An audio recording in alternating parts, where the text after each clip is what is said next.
to the Ashes and the Perth Challenge early this season to complete a magnificent hat-trick.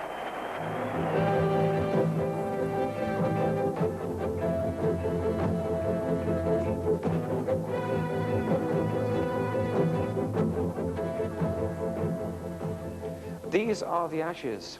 They date back to a great Australian victory at the Oval in 1882. And here we are, over 100 years later, scrapping away for them every 2 years. Mind you, the urn itself stays here, in its case, in the Lord's Museum. But in the Australian summer of 1986-87, the England side went out there to compete in 3 competitions. 5 test matches for the Ashes, then 2 one-day competitions, one for the Perth Challenge and the other for the World Series Cup. England went to Australia virtually as no-hopers. They'd lost at home to both India and to New Zealand, and the build-up to the first test match in Brisbane was poor. But the mood changed, and they were to return back here triumphant. Mike, after a tricky year and a tricky build-up to the tests in Australia, what was the spirit of the squad like on the eve of the first test match in Brisbane? Surprisingly good, taking in consideration what happened before. But when we left the shores, I think you could see that everybody was very keen and very happy to be away on tour, because touring is different from being at home. There's a little bit of pressure taken off. There's 16 of you there. There can't be any additions or subtractions. There's just the 16. The 16 we had blended in very, very well together, and they were very keen to do well.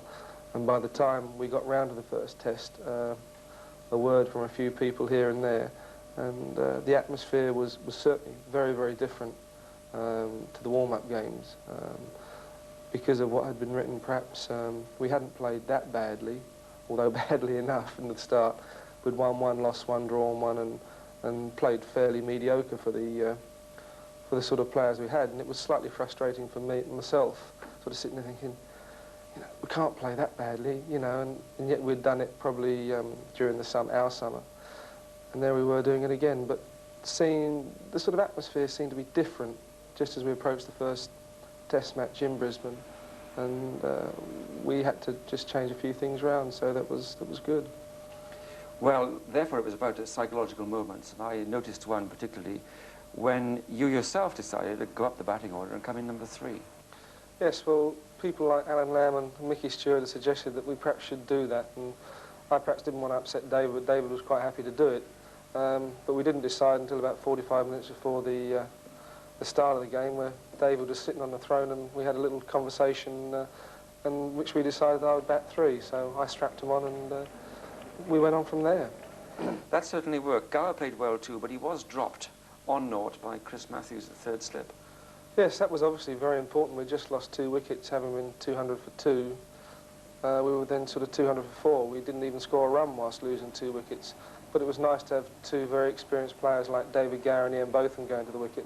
And obviously when Chris Matthews dropped David, it was an important time for us. And then David went on to get a very important 50 and helped Both along the way as well. So we had the innings of you yourself, of David Gower, and Bill Athey played well, and that all sort of firmed up the platform for Ian Botham. But does he need firm platforms? I think on this occasion he realised, I mean, he had realised all throughout that it was going to be very important, this first test match. And Both, when the time is right, tends to bring out the best in himself. He obviously wanted to show the Queenslanders what he could do as well. He loves beating the Aussies. He desperately wanted to win. It was his last tour. He desperately wanted to do well that way. And I think he played as responsible as I'd seen him play for a long time. He took his time, he got in, and obviously when the new ball came, he just dispatched that to all parts.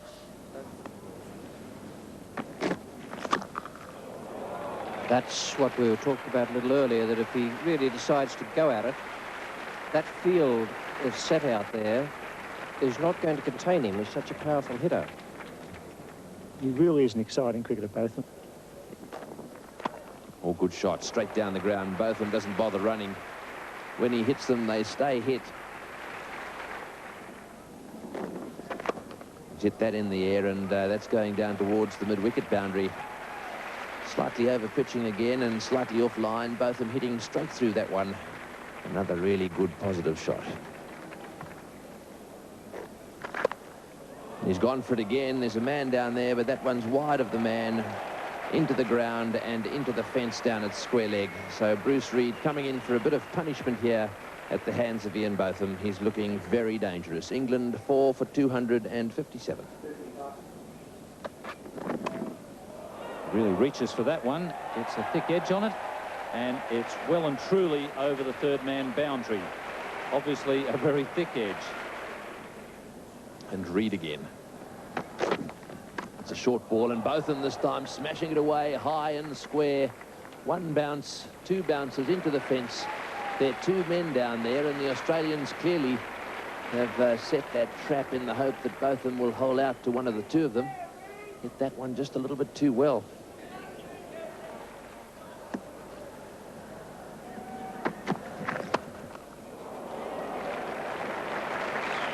He had a tremendous belt away on the offside.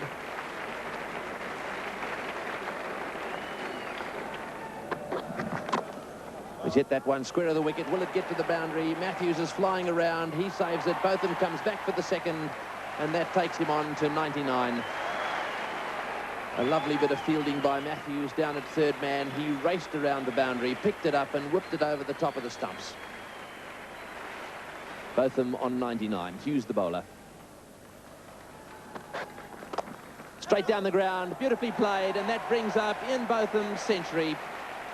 This really has been a magnificent batting performance by one of the greatest all-rounders of all time. Ian Botham, 100 in the first test here at the Gabba. That's his 14th test century. He's 4th against Australia, and he's 2nd in Australia. The crowd rising and applauding what really has been a magnificent innings.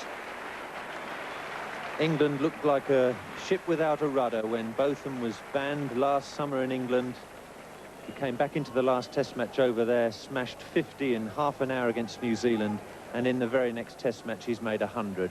His 14th in test cricket. And now he really is going to go. He smashed that miles. It's gone way over the top of deep square leg. Well, he's going to cut loose now, that's for sure. What a magnificent shot. A short ball there from Hughes, and Botham smashed it over the top of square leg for 6. Hughes again to Botham. Another short ball. He smashed that one to mid-wicket. This will bounce once or twice and into the boundary down in that area. That's not sensible bowling by Hughes. A short ball again, and Botham clubbed it away. Well, isn't he happy? Guess where he's from. That one's well pitched up, and this one smashed straight down the ground. He really is cutting loose. He's murdering Hughes. That one was pitched up, having hit him for 6 and 4. He dispatched that one straight down the ground over the top of the mid-on fieldsman head for another 4. 18 off the over. And he's hit that one straight down the ground too. Will the fieldsman cut it off? I doubt it. Straight into the boundary it goes. 22 runs off the over. And what a player he is.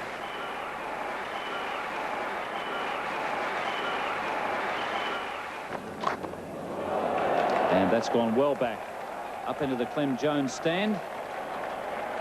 And so he's well and truly past Maurice Leyland. He's now heading for the Brisbane record. That's 169, which was made by Patsy Hendren. That was in the sole test match played at the exhibition ground. That one has gone way back. That's heading towards the Sir Gordon Chalk stand. So that's his 4th 6. Shouts of catch it. Merv Hughes is coming in, and he takes it. A very good catch. Excellent catch by Merv Hughes. The man has bowled 36 overs, and he made a lot of ground to take that catch. Both of them getting a standing ovation from the crowd here at the Gabba for a magnificent contribution. It was a pretty good wicket. The lads went through the worst patch in the first day. I mean, we were about 200 for 2, I think, overnight. Then we lost 2 wickets without scoring in the first over or 2 overs that morning. And I was in there and didn't really have time to sit down and think about it. So it was just a case of sort of strapping up, and I was out there. So probably the best way. Well, I was there watching it, and I reckon it wasn't a bad pitch to bowl on. I mean, it did seem a little bit. It turned a bit too. Yeah, but it also came onto the bat, so it gave you a chance. If you went at it and you middled it, you get something back from it. Yeah. And the odd edge flew as well. That's the fact Merv told me at the end of that game that I'd actually, when I was over in the Whitbread scheme in '76, I actually coached him in the nets. And I said to him, what did I say to you? And he said, well, actually, he said, I told you I wanted to be a quick bowler, and your advice to me was to take up golf. And I thought, well, yeah, things haven't changed, Merv, have they? Graham Dilley's form certainly improved. He really solved your fast bowling problems, didn't he? Yes, very much so. Graham and myself have got on very well for a long time. He was just coming right in the tour where he had to come home in Pakistan. He'd bowled very quick and his attitude was better. And this trip he was exceptionally keen again to do well, and he'd bowled very well throughout the summer actually without a great deal of luck, and he'd taken the job on his shoulders and was our main attack, and he, with a bit of luck, might have got a few more wickets during the summer. But he came out, he didn't start particularly well, but he assured me that things would be right on the night, so to speak, and sure enough they were. With a bit of help from Both and a few other people, we managed to get a run up right and before the first test, and he bowled fantastically well. That's pretty close. The ball moving back in, yes. He's been given after a lot of thought there by Tony Crafter, and that was good bowling from Graham Dilley. Beat him with a couple of outswingers and then produced the off-cutter. Oh, that's a good delivery from Dilley, and he's got the opener. Just a faint edge, and Jack Richards did the rest. A very good delivery from Graham Dilley, and Jack Richards gets his first catch in Test cricket. It's going to be Graham Dilley with the new ball with the breeze. Out!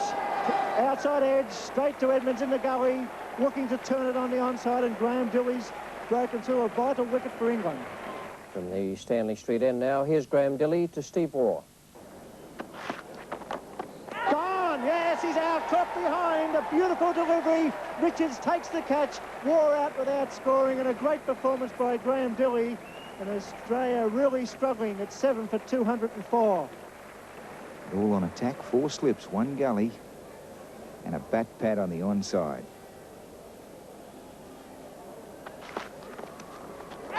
And edged and taken. Jack Richards has taken the catch.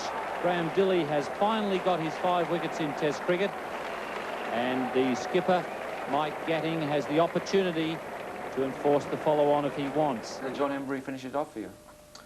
Well, I mean, what can you say about John? I mean, his trip was fantastic, and he started off how he intended to go on, and quietly throughout the whole trip, he did a fantastic job. Emburey back into the attack now. And he's gone stumped, beautifully bowled, slower, higher tossed, beaten in the flight. And the second wicket is down for Australia.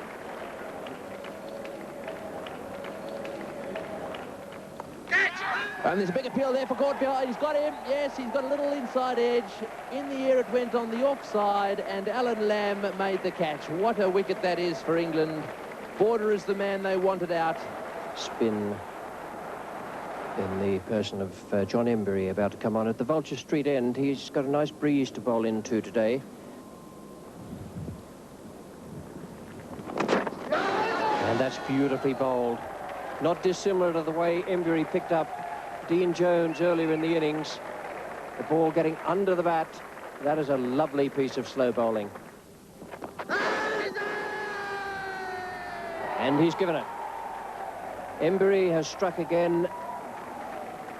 And joy from the English players. Well-deserved success for John Emburey, and disaster for Chris Matthews and for Australia. This is Emburey now. Chris Broad got it. And Australia all out. A good catch, good running catch down by the sight screen. So we went on to Perth for the second test. Marvellous to have the victory behind you. And I suppose our confidence was reflected in another massive batting performance. Yes, well, I mean, the wicket looked very, very good.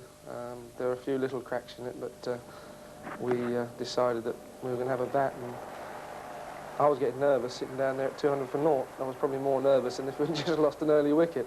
And to watch those two bat superbly, I felt very sorry for Bill, who couldn't quite, he missed out in Brisbane on 100 and then missed out by 4 in Perth. They both played exceptionally well. And really by then you could see the Aussies thinking, you know, what have we got to do? Because Brisbane and Perth, they thought they would stand their best chance of actually beating us. Chris came about, obviously. Chris had been playing very well throughout the practice games, but he could only get to 30. And he played very well second innings in Brisbane to knock the runs off, got 30 and 40 not out. And he continued from there in Perth.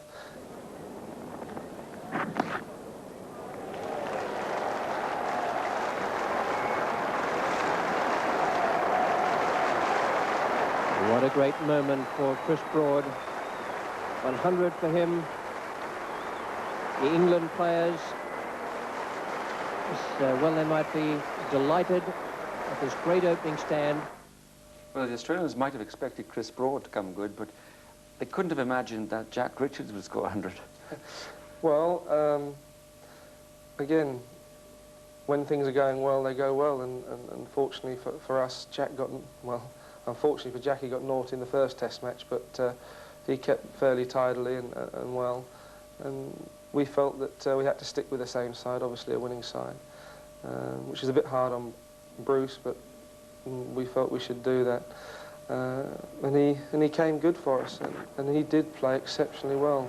Obviously having David up the other end stroking it about must give you a little bit of confidence. But he really took it to them, and I think at times was probably outscoring David as well, which is quite hard to do. And there it is for Jack Richards, a well-earned century. Really has played particularly well, his first Test century. There we are. Applause coming from the grandstand. Acknowledges his English teammates there. Mike Gatting in yellow. Been a fine knock. So we go on to the third Test match now at Adelaide. Result rarely seeming possible there, but heartening, I think, for you and Chris Broad to get centuries. Yes, well, obviously Chris was going from strength to strength, and it was nice to see him at the other end, very keen still to get runs, and I thought it was about time I chipped in with a few. But it was very pleasant. We had a sort of a point to prove, if you like, with the Australia getting 400, 500 plus. It was up to us to show that we could actually get it bat in second, and it was very important that we actually did that. And in effect, we should have got a few more than we did. But Adelaide drawn, and on to Melbourne. Both them back. What a tremendous combination he made with Gladstone Small. Gladstone ran in and put it in the right place and bowled exceptionally well. The catching was good, and Both up the other end was remarkable, really. I mean, that's the only word for it. I mean, he picked up 5 wickets in only the way Both can. Chris Broad, some 10 metres from the bat. Edged and taken by Ian Botham at second slip. Comfortable catch there for Botham. And the outswinger bringing about David Boone's downfall.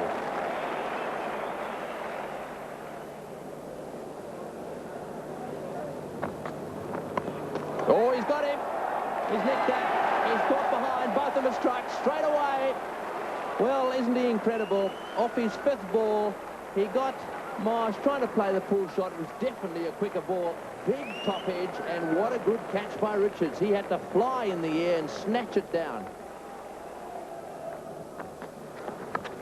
And taken by Jack Richards.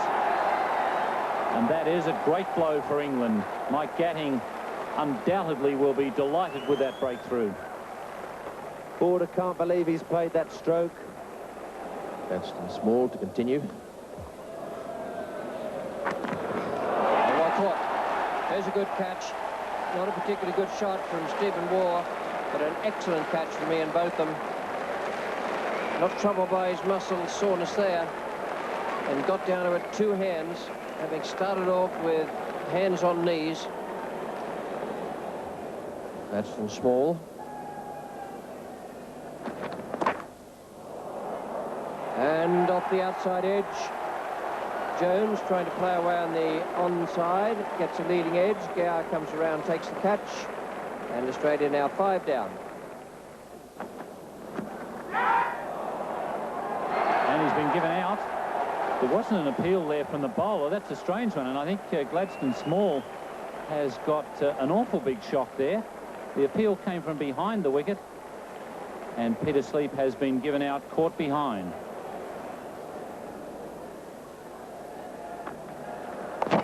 Oh, and he's got him. Zura, in attempting to pull his bat out of the way, has only succeeded in knocking the ball back onto his stumps.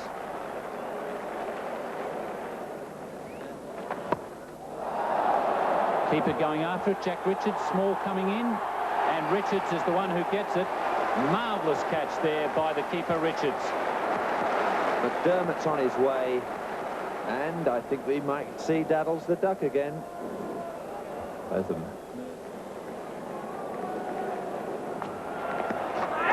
Big appeal there for caught behind. He's gone. That's Botham's 5th wicket.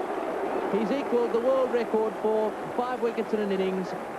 He's done it 27 times, and this time he did it by finding the outside edge of Merv Hughes's bat. It's going to be Gladstone Small again. Oh, and he's got him out caught. There it is again. Botham, that man had second slip, takes the catch, and that brings up 5 wickets, 2 for Gladstone Small. So what a performance by Small and Botham. Between the 2 of them, they really have seen to it that Australia are now in real trouble. As for Chris Broad, there'd been a bit of a gap in his Test career. Did it surprise you, as it surprised others, that he suddenly came good? We always felt Chris, or I certainly always felt Chris was a very good player, always played straight, stood up. We felt perhaps 2 years ago he had a bit of sticky period in county cricket, but you know, he's obviously getting runs again, and his technique is good, and we just felt that he'd be the right man to do the job. And I'd asked around the umpires and the people who knew what was the right thing to do, and they all felt he was by far and away the best man to do the job. He seems to enjoy scoring runs. Yes, it's always nice to have an opener enjoy scoring runs, isn't it? And he'll keep batting all day, and it's great for a captain to know that if a bloke gets to 100, he doesn't really want to pack in, so that's lovely.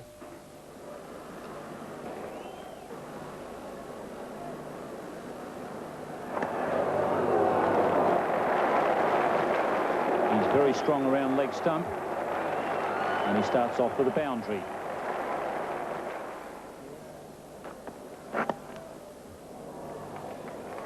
Nice deflection. Reed won't get that. My word, this young man, Broad, who moves on to 50, has had a wonderful series. He's been composed and stylish in a very professional manner. The right to watch.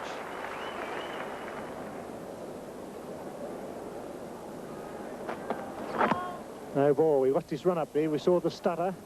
Didn't pull out. Got an outside edge and it raced away for 4. McDermott just losing his rhythm getting to the bowling crease. Beautifully timed, and on that occasion Broad gets the placement. Matthews won't cut that one off. Great shot.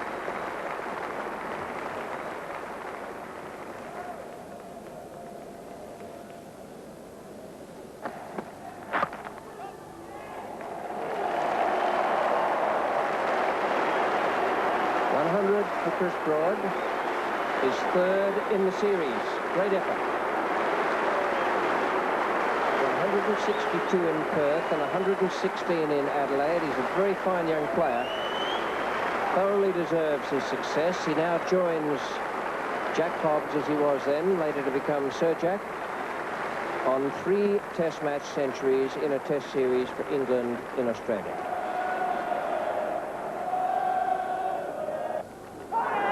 Shout from Merv Hughes. He's got a breakthrough, finding the edge of Broad's bat, and Tim Zura hangs on to that one. The 3rd England wicket is down. And a vital breakthrough. Chris Broad caught behind for 112. I think it's fair to say that Bruce Reid was head and shoulders above all the other bowlers. And it was interesting that I was asked after the second test match to compare the rebel Australian bowlers with the Australian bowlers of the Australian Cricket Board. And quite honestly, the rebel bowlers have a more balanced attack than the ACB bowlers. But then when you lose bowlers of that calibre, then it's very difficult to replace them. And if Bruce Reid, who was by far and away their best bowler, had been a first change bowler behind Rackerman and Hogg, then it might have been a different kettle of fish. But it wasn't to be, and you know, we did triumph. And what about the team spirit and success? It seemed to bounce along, and even when you were flagging with the huge itinerary, it all came right in the end. Spirit being the operative word, because socially it was a very enjoyable tour as well. We did all get on very well together, and that obviously helped in the winning ways. Mike, did you think England would win inside 3 days? Tell me about the last day. Well, it was strange. I was slightly cross that we didn't get more runs than we did. I thought a few people, including myself, perhaps got out to perhaps lackadaisical shots, especially with Chris playing so well. So I was slightly upset that we didn't, but fortunately, as I say, the last 2-3 wickets put on the 100. I was hoping for somewhere in about 450 or so. So I went in, obviously, to the last day, thinking, well, if we can bowl them out for sort of 350, we'll have just to knock them off like we did in Brisbane. So I felt we could still do that. But for it to be over by sort of just after tea on the third day was quite unbelievable. And edged straight to first slip.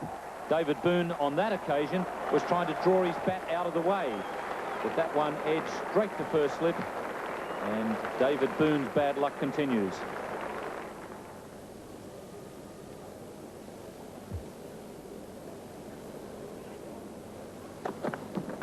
He's out. He's got him. Once again, Gadding's caught him. No trouble at all. Well, that's another big wicket to England. That one went very sharply to Gadding. A better catch than the one that dismissed Boone because it was going so quickly. But that was a loose shot from Dean Jones. The ball just outside off stump. He was trying to force it away. And what a blow to the Australians. 107 behind now, the Australians. He's out. What a great catch. Just as we said, what a great line. What a catch. The Australian captain hitting out, outside the off stump. Gets a thickish edge. He's caught at third slip.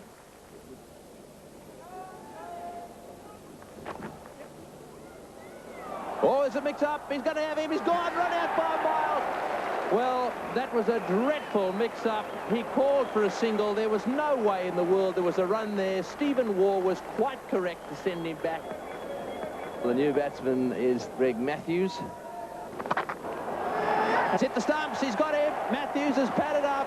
The ball's flicked the pad, and it's rolled over the top of his pad down onto off stump. Well, that was tragic for Australia. He really shouldn't have been leaving that one. It came on with the arm a little bit, I think. Flicked the pad, and that was the end of Matthews. Phil Edmonds.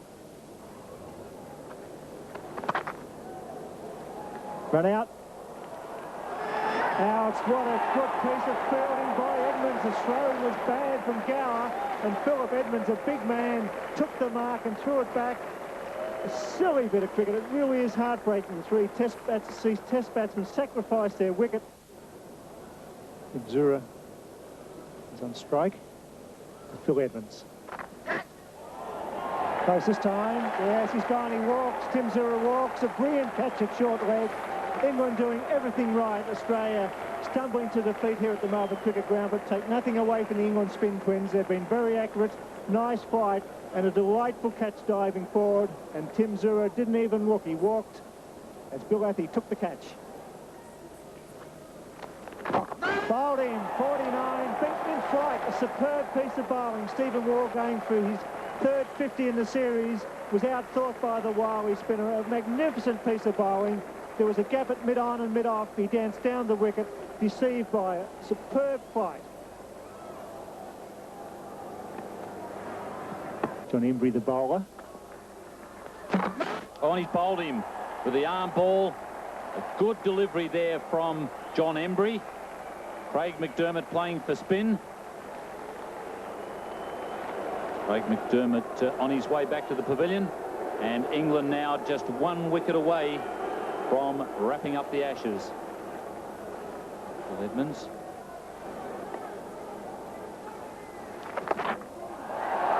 That's the direction he's hit it.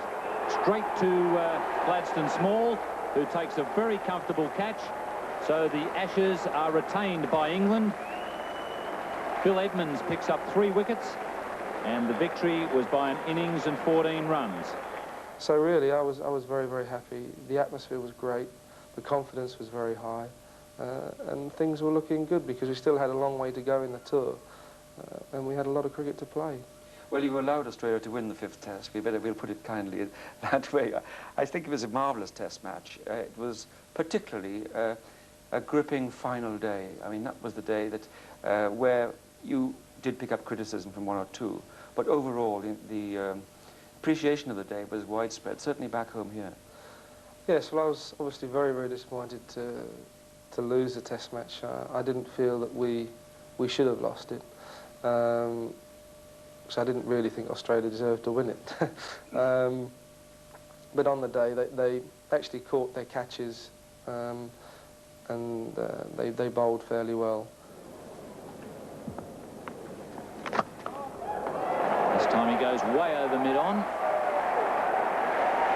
And in fact, clears the mid-on boundary comfortably. England 5 for 123. Mike Gatting deciding he's not going to go down without a fight. Really attacking.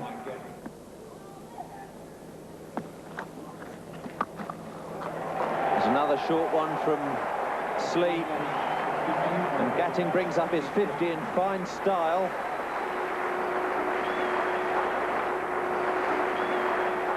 And Border is going to bring himself back into the attack. And there's another one. Quite easy to put that one away for 4. It's 5 for 165.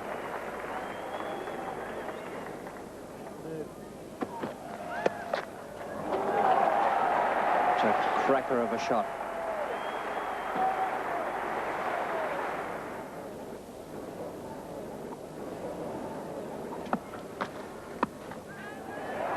He's gone.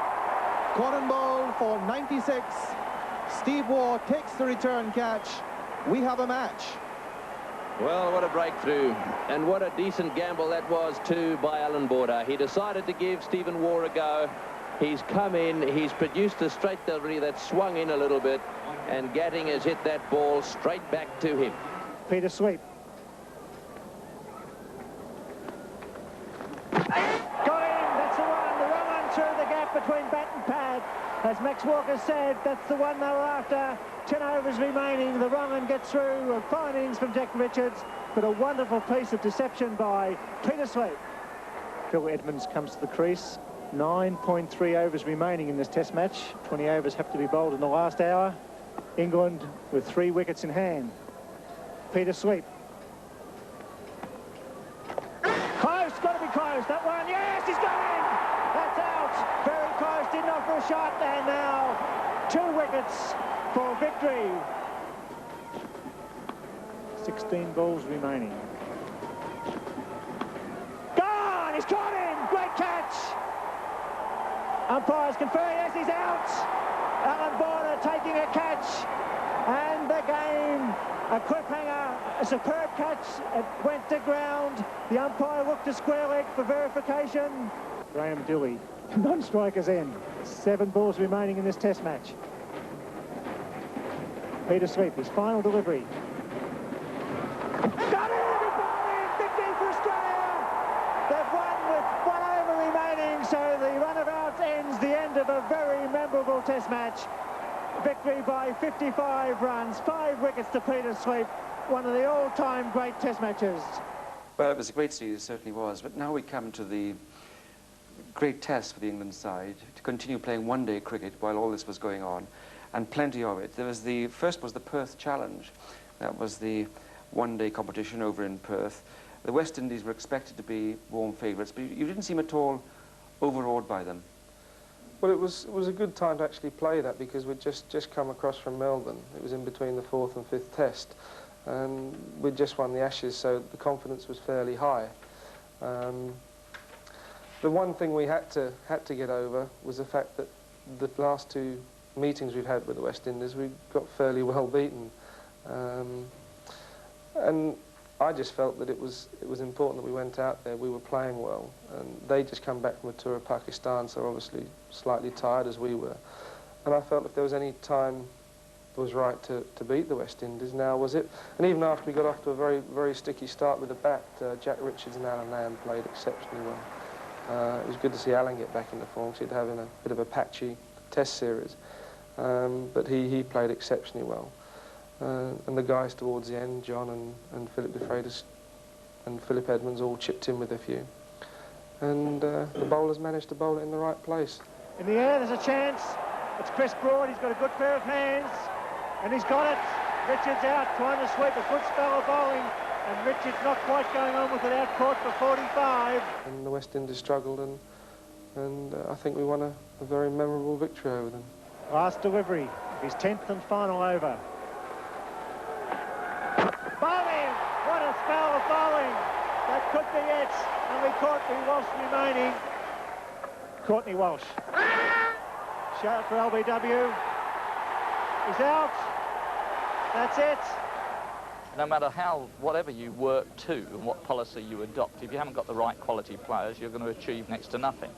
And we have those quality players, and the confidence which had received a knock and a blow over the previous 12 months, mainly at the hands of the West Indies, that was resurrected to the extent that we were able to beat the West Indies 4 times out of 5 starts in one-day games, which will stand us in good stead. Actually played probably our best cricket against Pakistan in the final. The bowling was quite excellent, the fielding was excellent, and we ran in easy winners in the end. But again, the performance in the final rounded off a very, very overall fine performance in the 3 games before that.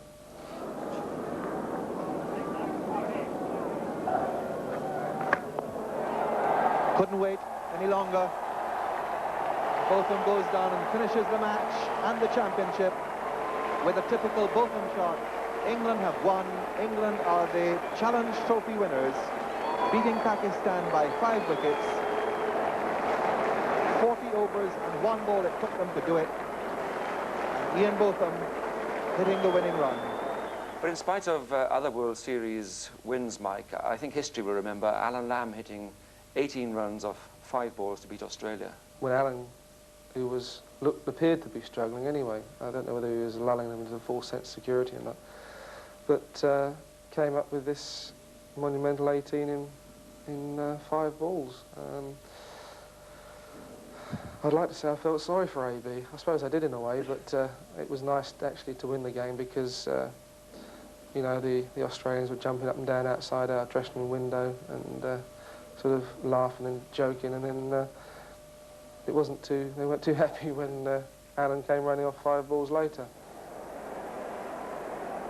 So Bruce Reid to Allan Lamb.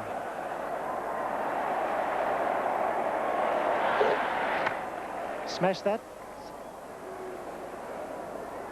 Coming back for the second, the throw's wide of Bruce Reid. 2 runs. Hesitation by the batsman. Wild throw by the fieldsman, Wellham. De Freitas staggers home. That's 4. That makes it interesting.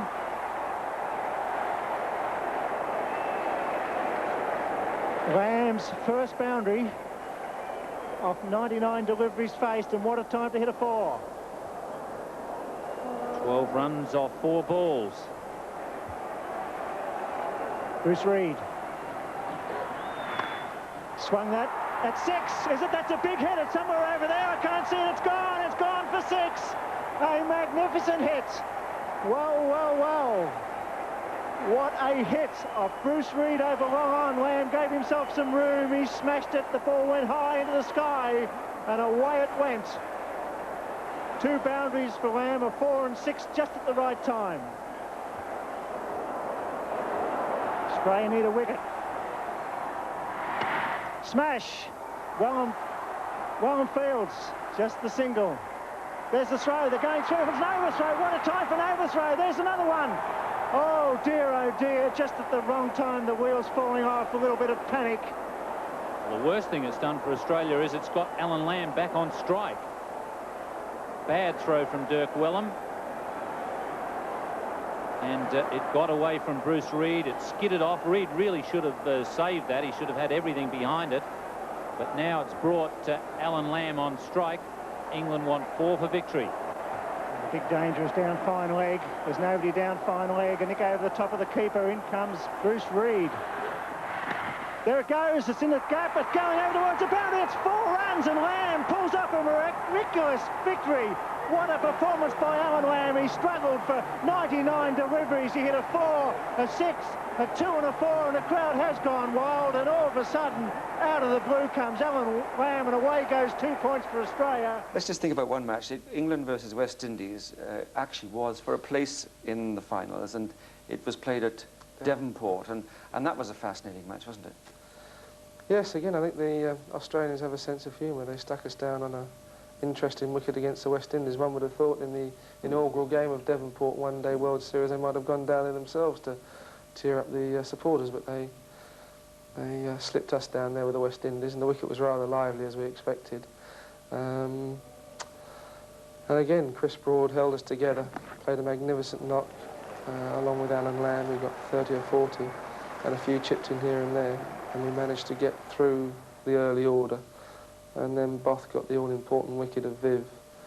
And I felt from then on in we were always going to win.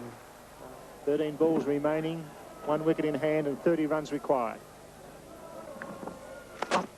Bowling! So now England in with a big chance to go into the final. But a surprise victory here at Devonport. Amazing final, best of 3, of course. And the first final, was Ian Botham cutting loose again? Yes, before we started to go into the final, we said, well, lads, we've got to make this a best of 2, and no 2 ways about it, because we won't last 3, because things were getting slightly serious. And it looked like emergency ward 10 in our dressing room, rather than a cricket changing room. Both had been advocating that he opened for a couple of games, because he said we had nothing to lose. Which is quite right, and he felt that he could do a good job with the fielders in, which again he had done previously, and it worked reasonably well on a previous tour. So we thought, well, we'll give it another go. Typical Botham shot, stood up straight and hammered it behind point for 4 magnificent runs. That's one of the reasons why Ian Botham has replaced Phil Athley in the top order. And it will be Botham to face the bowling of Davis.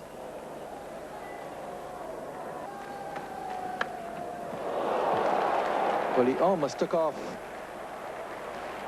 Taylor's head there at short mid-wicket. He had to go under it. They'll run 4 here quite comfortably, and if they'd hurried, they might well have got 5 on this vast Melbourne cricket ground. And Botham beginning to look very dangerous. Typical Botham shot, and that's gone down the ground for a great 6, and a magnificent catch by the Channel 9 cameraman down there. Cool as a cucumber.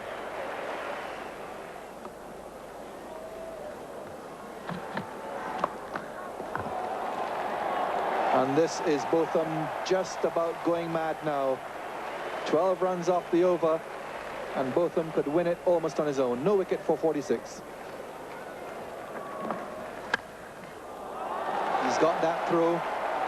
Ian Botham, always dangerous at any time, but more especially here in the one-day internationals in this World Series Cup, when in the first 15 overs, only 2 men can be placed outside the field restricting area.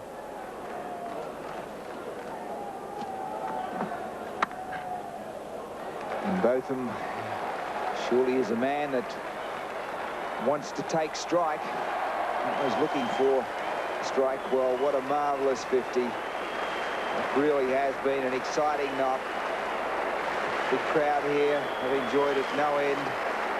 Pull shot through mid-wicket, the square drives backward of point, and that one, a fierce cover drive to the boundary. Well bowled, but he's murdered that one as well, straight down the ground. Botham is in full flight. Oh, he smashed that one miles as well. It's gone down towards the long boundary. It'll only bounce about 5 times before it goes into the fence down there. That was a real powerhouse lofted cover drive. No wicket to 480. Now Stephen Waugh. As we see that one there, put away, dispatched beautifully to the mid-wicket boundary. And what a fine shot. Well, he's now scored 50 in boundaries alone. That wasn't a very good ball. Short delivery there from Stephen Waugh. He's hit that down the ground. It's in the air. He'll be out first ball, I should think. Caught down there by Marsh. He's got it. He's out. Caught by Marsh down on the boundary. So Botham straight away deciding to try and smash Matthews out of the attack as well. It went high in the air. Marsh came in and made no mistake.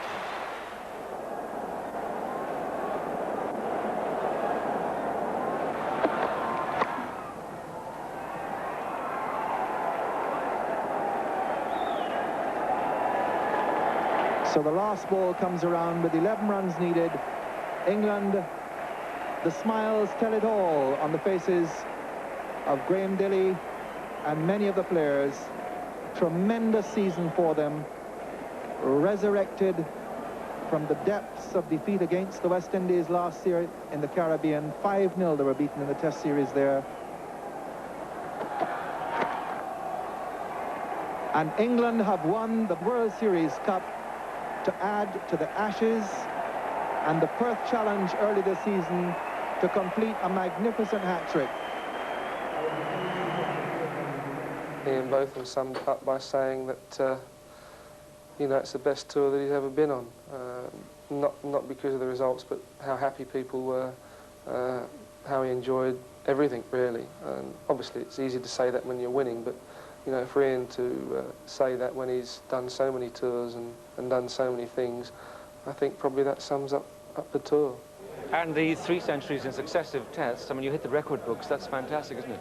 Yes, I still don't believe it. I think I might believe it when I see it written down in a book somewhere, but it's nice to be amongst great company, and I'll wait and read it in a book first before I actually believe it. The management were great. I think they deserve a special mention, and Peter Lush and Mickey Stewart, because they gave us some free time. Though we had really very little on the itinerary, they used to try to do their utmost to give the senior players a little bit of time off so they could get away from the cricket ground. And that made a lot of difference to us. You know, to be treated as sort of adults, senior players, we found that a breath of fresh air. The funniest moment on the tour to me was my great mate Laurie Brown, the physiotherapist. Scotsmen, mean as they come, as they say, wouldn't make a phone call home for weeks and weeks, finally did so, and spent all his money speaking to his own voice on the answer phone.